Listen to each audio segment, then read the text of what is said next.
Amy Wilcox, and I'm an agriculture education major. I'm a sophomore this year, so in about 2 years I'll be looking to go into the ag education classroom, and depending on where I go, I'll be teaching anywhere from 8th graders to 12th graders about plant science, animal science, welding, anything like that.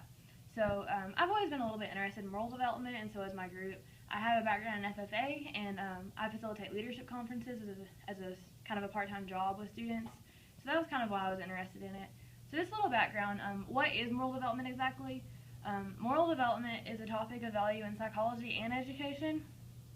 Piaget's theory of moral development was based on 2 stages and kind of contrasted with Kohlberg's theory of moral development was based on 6 stages, and he broke that down to 3 different levels. He kind of viewed moral development as a continual process that continues to mature from birth until adulthood throughout the lifespan continually. He would test children with situations. So Kohlberg would sit down with the child and explain to them a situation, and then based on what reasoning they gave or what choice they decided, he would decide what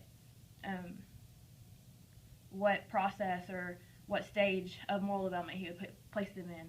So he would give them a situation kind of like this. In Europe, a woman was near death from a special kind of cancer. There was one drug that the doctors thought might save her. It was a form of radium that the druggist in the same town had recently discovered.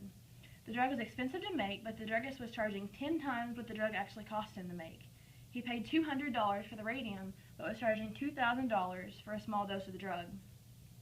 The sick woman's husband went to everyone he knew to borrow the money, but he could only get together $1,000, which was half of what the drug cost. He then went to the druggist and told him his wife was dying and asked him to sell it cheaper, or that he could pay it off later. But the druggist said, "No, I discovered the drug, and I'm going to make money from it." So Heinz got desperate, and he broke into the man's store to steal the drug for his wife. So at this point, Kohlberg would ask the child, who was at fault here? Was the husband wrong for stealing it, or was the druggist wrong for charging too much? And then based on their choice, but based more on their reasoning for the choice, he would place them in the moral development stage that he thought they were in. So kind of that's a background in moral development, but more why is it important for us? Because a lot of times these theories kind of just sound like jumble to me, but why is it important for us as college students, as future educators? So 70% of public school parents want schools to teach stricter standards of right and wrong. 85% of public school parents want schools to teach values. Research shows that many parents feel unfit as moral role models, whether that's because of a job and they don't get home in time, or maybe they just feel like they're not good role models for their students. They're beginning to want schools to teach their students, teach their kids what they used to be learning at home.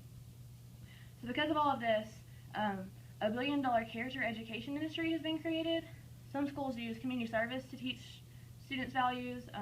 Some schools reward positive behavior with rewards at school, or reward students who develop moral reasoning. Many schools showcase values on the school walls and decorations, maybe through the hallways, but this really just promotes moral literacy, and what we're really wanting is to promote moral identity in students. One article said it this way: educators influence students' moral development not simply by being a good role model, important as that is, but also by what they are bringing to their relationships with students day to day, their ability to appreciate students' perspectives and to distinguish them from their own, their ability to admit and learn from moral error, their moral energy and idealism, their generosity, and their ability to help students develop moral thinking without shying away from their own moral authority. So exactly what it really says to me is just that, students are watching you all the time, and it's not what you're saying exactly, it's not really what you're preaching, but more of what you're living and what you're showing those students through your relationships with them. To be a good role model as an educator, good morals should really not just be a face that we put on in the mornings when we go to work. It should really be authentically who we are and who teachers are and who you really want to be and what you want your students to grow up to be. Authenticity is definitely key as far as moral identity goes. Research suggests that people do not hurt others because of a lack of values like integrity or trust. It's more based on feelings of inferiority or just the need to fit in. That's why they hurt people. It's not because they don't know what's right. So a better overall moral environment could take care of issues like bullying or harassment, and while building up that next generation of leaders that our generation most desperately needs. Schools dedicated to cultivating a better moral environment can reach out to parents for buy-in. A lot of schools are starting to do that, to reach out to those parents to try to get them to cultivate a little bit of a better moral environment at home too. So again, kind of what does this mean for us as college students? Because, you know, we're not even teachers yet, but just to think about, as future educators, we are going to be teachers. We're going to be with students every day, and we can do our part to help cultivate a positive moral environment in our classrooms. We can make those choices. Students are going to be watching us every day, and we can choose to try to understand the world of our students before we pass judgment on their actions. So that's just a little bit of some of the stuff that I found interesting about moral identity, and I look forward to letting you guys hear from my group members too.